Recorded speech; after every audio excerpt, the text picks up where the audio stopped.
All right, good afternoon, everybody.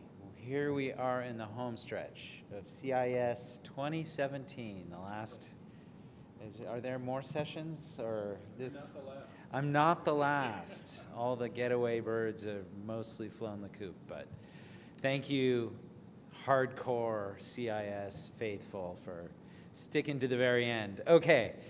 My name is Adam Dawes. I'm a product manager at Google on our federated identity team. We build the developer tools around identity for Google to try to make sure that our users have a great experience out there on other apps, and in general, users have a great experience, a increasingly better experience with authentication going out in the ecosystem. So trying to make your life easier by taking all this complicated stuff and just packaging it up for you. So I am here today also with another hat, which is the work group chair for the RISC working group at the OpenID Foundation. So RISC is a handful there, or a mouthful, Risk and Incident Sharing and Collaboration, sort of backronym, of course. And this is all about sharing information across different service providers so that we can collectively make things a little safer for users, or actually hopefully a lot safer. So let me give you the origin story. The number of years ago, there was a article that appeared actually in a number of different places talking about this huge password dump that had been found someplace on the internet, and somebody crawled through it and was like, oh my God, there are 5 million Gmail accounts listed in this password dump. And there's a lot of hysteria. We did a blog post saying, hey, don't worry about it. We checked these accounts. We secured the ones we needed to. No cause for alarm. But one of the interesting things that also happened was that a number of other major players in the ecosystem also reached out to us, if I can remember correctly, like Twitter and LinkedIn and maybe a few others were like, you know, we have a lot of Gmail users on our service too, so if you guys got hacked, can you, if those users' accounts were vulnerable, is there any way you could maybe let us know who those were so that we could take additional measures and make sure they're also locked down on our service? So this was actually a certainly reasonable request from a lot of these folks, but doing this on kind of a one-off basis didn't really seem to make a lot of sense or to scale. And it really kind of became very clear that the way that internet identity works is it's all not just like a single account system that we all, manage and protect and try to do the best we can with and constantly raise security on. But there are actually a lot of interconnections. We have, lots of mutual users. It's not like you're only a Google user or only a Facebook user or only a PayPal user. You're a user of all of those different services. And by, some features of the way that we've decided to construct identity as an ecosystem, having high reliance on the email address as a recovery mechanism, that actually means that a compromise, particularly with the email provider, can actually open up all of these other services to attack as well, because you're just usually an email recovery away from being able to gain access to PayPal or Twitter or Facebook or some of these other services. So we're all in this together, and certainly the bad guys don't hold back and only attack a single service. They do all they can, all the damage they can once they have the credentials for a particular account. So we saw that it became clear that this was a general problem that was a kind of mass coordination problem as well. How do we get all of us talking so that we can really step in and help protect the user?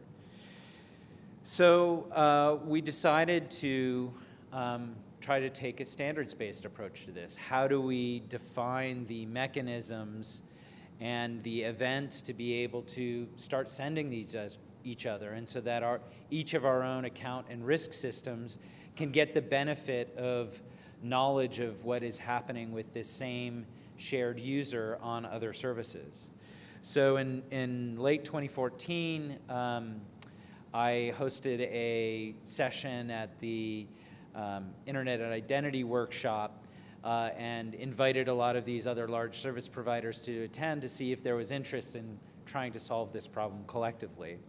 And we chartered a working group at the OpenID Foundation in early 2015 and started working together to understand the different use cases and how we might start to have a common understanding of some of the problems.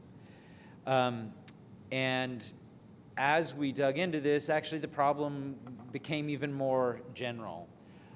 So the idea of sending events from one service to another around security certainly made a lot of sense, but others had similar use cases. The SCIM folks also saw some similarities with what they were doing. OpenID Connect, there's just a panel talking about logout and how you do single logout or various permutations of logout. It's not a simple problem. It was another security event. And so having this, the plumbing and the structure of this defined purely within RISC and the OpenID Foundation didn't make sense. And so we took the part of the effort back to the IETF and the OAuth working group and started the Security Events working group.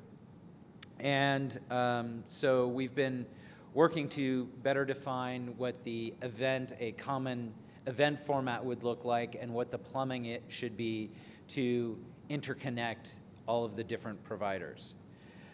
So that's been going on for the last year, and we've been making progress in the IETF. We started to do the first data sharing between Google and Microsoft, and we came up with a legal agreement that would give us some safety and increase the confidence about what would happen with the data as we started to share it. And that's where we are now. So just a few pointers with the security events work at the IETF. So there's a link to the working group. And the work there is breaking down, again, into these kind of two major components. One is around the token format. So what does a logout look like? What does a hijacking look like in a very sort of general form? And then what are the pipes that need to get laid to allow Google and Facebook to connect in exactly the same way that Facebook and Amazon or Adobe and Intuit. So the idea is to standardize all of this and so that we can start to share data with the providers that we want to. So let me give you, as we've dug into this problem, let me give you a little bit more detail about some of the kind of core use cases and the terminology. So we have two different types of relationships between providers. So the first requirement is that we have to have a common user. And then there are two ways that that relationship can be understood. One is around what we call an explicit relationship. And this is explicit because it happens through something where the user is a part of the process. So if I do a single sign-on login between Google and Facebook, Google ends up with a token and a grant that we create on our side of the fence, and we happen to know a given user also uses Facebook. The other model is sort of the more traditional email recovery model. So when Alice at Gmail goes and signs up for an account at Amazon, We don't really know Alice has an account at Amazon. Amazon starts sending us emails, but that doesn't really mean that Alice has an account just because she's getting emails from Amazon. So from Google's perspective, we don't know of that relationship. It's pretty obvious from Amazon's side that an @Gmail address is a Google user, but it may not be very clear that a Stanford.edu user is also a Google user because we happen to host that user. So there's some unknowledge on both sides about the mutual relationship. So things flow a little bit differently, and the actions that the parties might take can vary depending on the nature of their relationship. So if we were to send a RISC event that, say, a user was concerned with her own security on the Google system and decided to revoke all of the tokens on Google side, this is actually this is an important security event that's happening. And if we were to send that to somebody who was an explicit relying party, probably the right thing for them to do would be to also kill sessions, because the user could have logged into that other site, or an attacker could have logged into that site via SSO, and the signal to terminate all sessions on the Google side would mean like, hey, I'm resecuring my account, please kick everybody out. And so that should also be observed by any of the downstream relying parties. Whereas for an implicit relationship, like with Amazon, they might say, well, there's a password at Google and a password at Amazon, so just because maybe there was an issue at Google doesn't necessarily mean that there was an issue at Amazon. If they share the password, maybe that is a higher risk. So let me add this to my risk model around this user. So the actions can vary a bit depending on the nature of the relationship between the two services and the user. And then the signals can flow both directions. So in the case of like an explicit relying party, say Facebook, they could also send signals back to Google. They might say that this user has just gone through an account recovery flow on Facebook, and we sent an email to Google to do the account recovery. And account recoveries tend to be also a signal that maybe something was compromised on the other side. So that's a very helpful signal. But the transmitter and receiver of the signal can be independent on whether or not you're a relying party or an identity provider. Okay, so that's kind of some of the architecture of how the information flows. Event distribution, so this is the plumbing piece of how all of that data can actually flow. That breaks down into two different parts as well. So there is the data plane, where we need to specify the protocol of how these messages are pushed from transmitter to receiver. And we've decided that we're going to do a HTTP push and a pull model. The pull model is optional, but we decided we wanted to support that for folks that wanted to, for like relying parties who wanted to be able to have strong firewall protections on whom they would accept requests from, and instead initiate a pull. And authentication of these is also optional. Part of, as I get into the message format, I can explain better why it's optional and not required. And then we have a control plane. How do we set this up?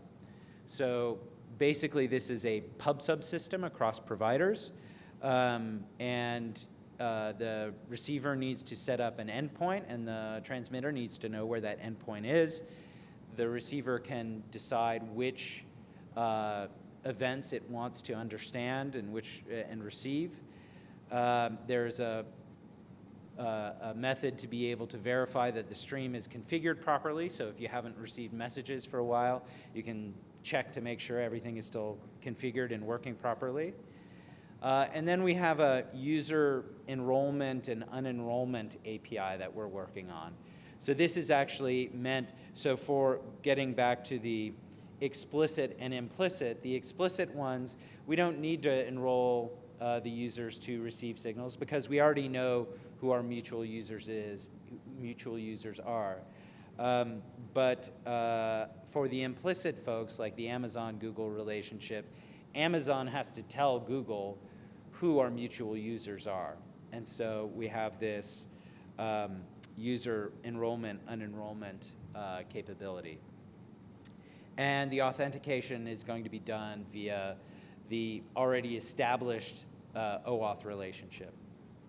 So here is a concept of what an event actually looks like. It includes, it's a JSON Web Token and reuses a lot of the same semantics that are used in OpenID Connect.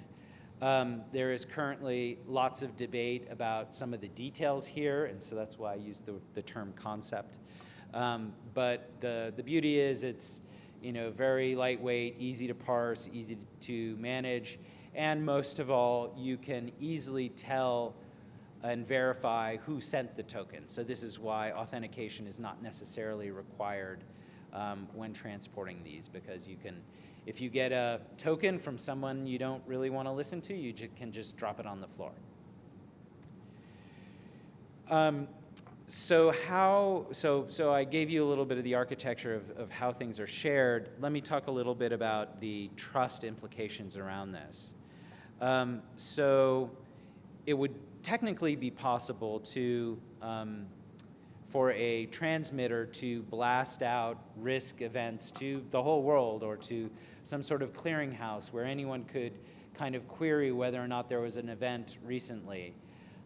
We have stayed away from any kind of recommendations of that because there are privacy implications to that. We don't, there is PII in these tokens because they are all fundamentally tied to a given user. And so showing that somebody logged out or somebody was hacked or whatever is not something that we want to make universal knowledge. The idea is to send this information just to those parties who have a reasonable right to know. So I always make the argument that if a user logs into Facebook via a single sign-on from Google, those flows are there, but they're not very popular. But if they do, then we have this ability for an attacker to also take advantage of these flows. And so when we think about protecting our users and their data and their account security, I do not want to leave this possibility where when, unfortunately, from time to time it happens that a Google account is compromised, we don't want to enable attackers to then create sessions at many other places, gain access to that data and those services on behalf of that user, and have no way to turn that off. So from our point of view, we believe that really Facebook would be entitled to get that event notification.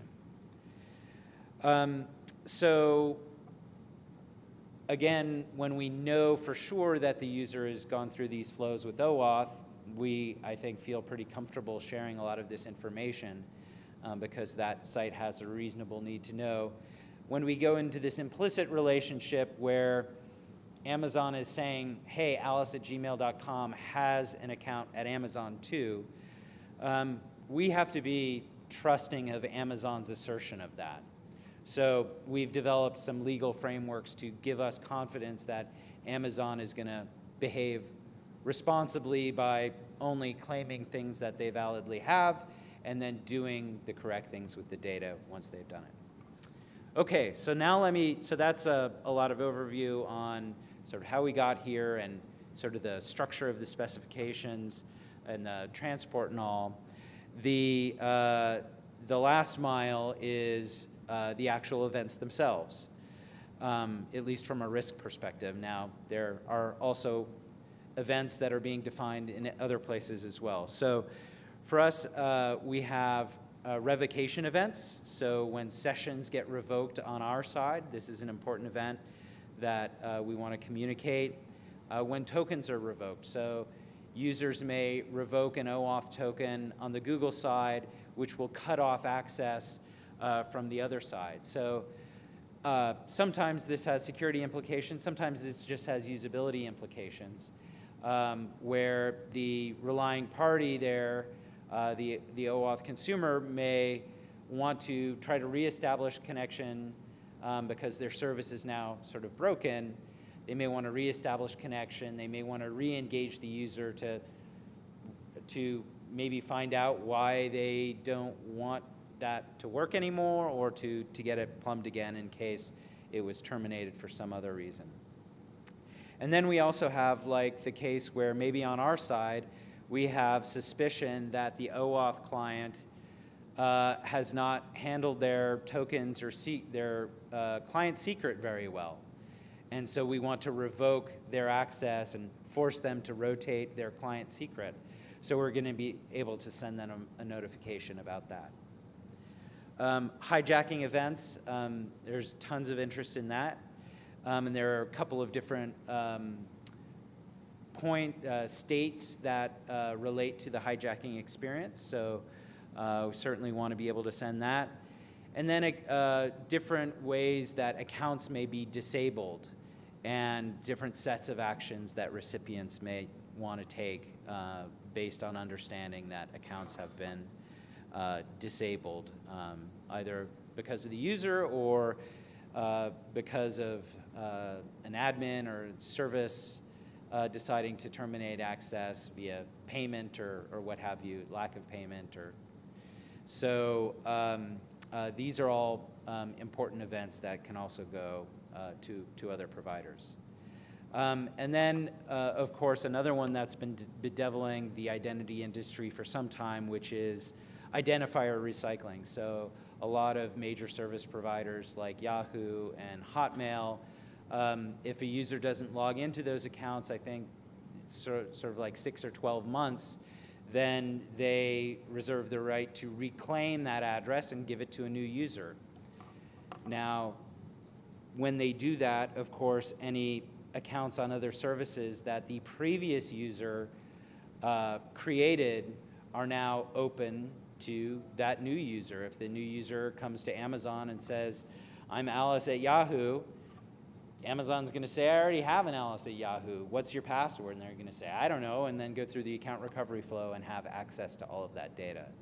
So by sending a identifier recycling message, then Amazon can say, okay, now Alice at Yahoo account on Amazon, she's never coming back. Maybe we need to dispose of this data and then enable a new user with that identifier to take over.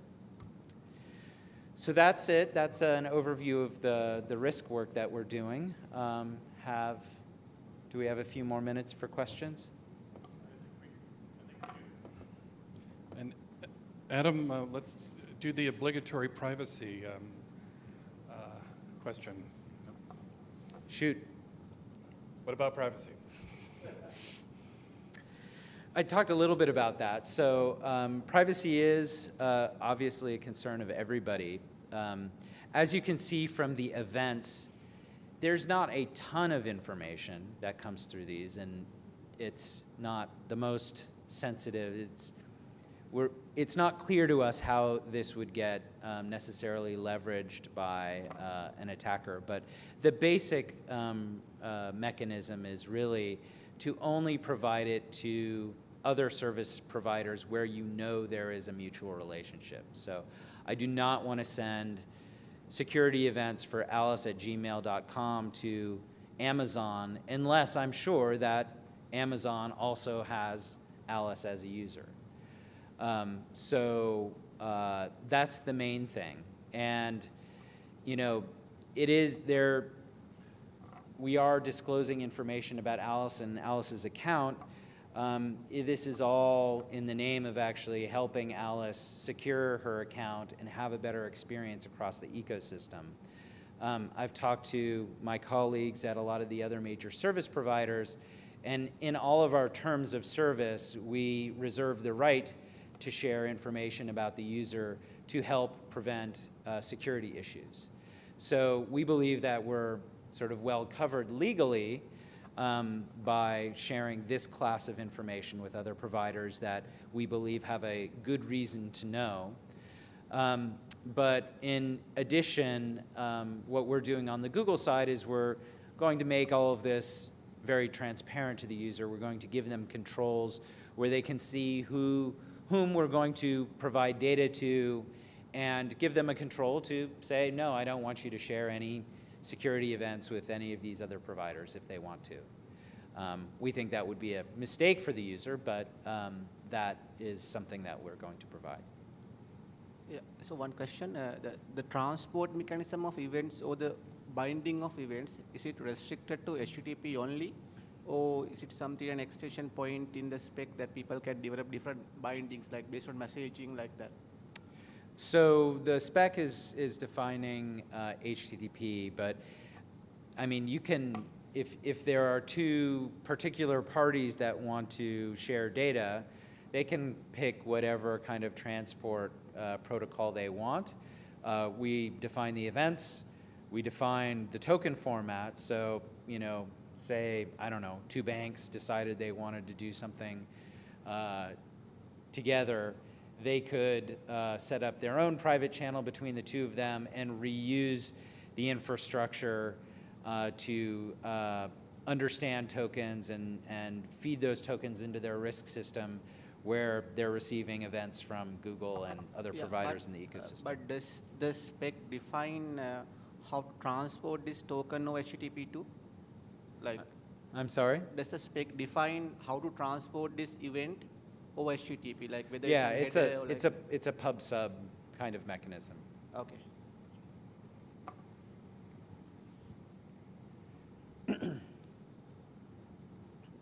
So let's say Alice is an infrequent customer on Amazon, and she wants to buy something. She locks herself out because she can't remember the password. Google or Amazon sends to Google a security event saying, hey, we locked her account. Google responds in kind by also doing something to prevent her from easily logging into her Google account, but she doesn't have a phone number associated with her Google account. So now her password reset options from Amazon are also, she's also kind of locked out of that too, right? So you're expressing a danger for having all of these interconnections, Right. which is that there can be feedback loops and you can kind of shut the user out of multiple services at once. I would say that is a theoretical possibility. We don't know yet. I think it isn't until we start doing this that we'll see whether or not that actually happens in real life. But one important thing that the group is very strong on, it is that these events are thought to be, should be thought of as notifications. They are not to be taken as commands. Right.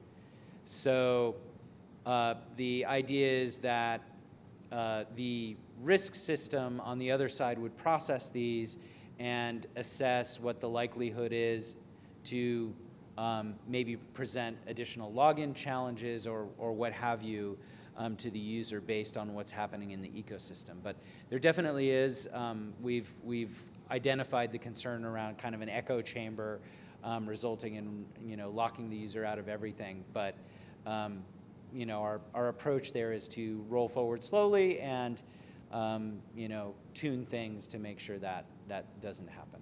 Thanks. So not news and probably not surprising, there's still an ongoing kind of arm distance thing that often goes on between us and the identity community and the classic network host security part of cybersecurity. And have you guys had any discussions about how this overlaps a bit with Taxi and Styx, which are doing the Yes. same thing for shared signals, but just not for identity? Yeah, so at the RISC session last year at CIS, I actually had Richard Struess, who's the lead with Styx and Taxi, to talk more generally about shared signals and RISC signals. So my view is that these are complementary efforts. Styx, Taxi, and Sidebox do have some affordance for user-denominated events, but I think the bulk of the information that is propagated through those standards, through those protocols, is really more, like malware signatures, bad IP addresses, a lot of those kinds of things. So I think sharing that kind of data, again, is just a good thing for the ecosystem. And so far, we haven't really collided on the user-denominated stuff as well. Do you see this playing along with UMA, where the user has more control into what notifications are sent to whom? We've talked a bit internally about the controls that we provide the user around this. Google takes an attitude where lots of bells and knobs and dials and things like that is generally not a useful thing for most users, that the ultra power users may have some interest in that. But for us, we try to keep it as simple as possible. So we're looking to largely have a on-off switch. There is, in fact, a way to control it provider to provider, and that would be, to simply just tell Google to forget you've ever even heard about my Amazon account. So you'll be able to individually delete those items as well. Any other questions? Again, part of the hope here is to engage you into this conversation and working group at the OpenID Foundation. Your contact information is up on the screen, and a brief round of applause for the president. Thank you all very much.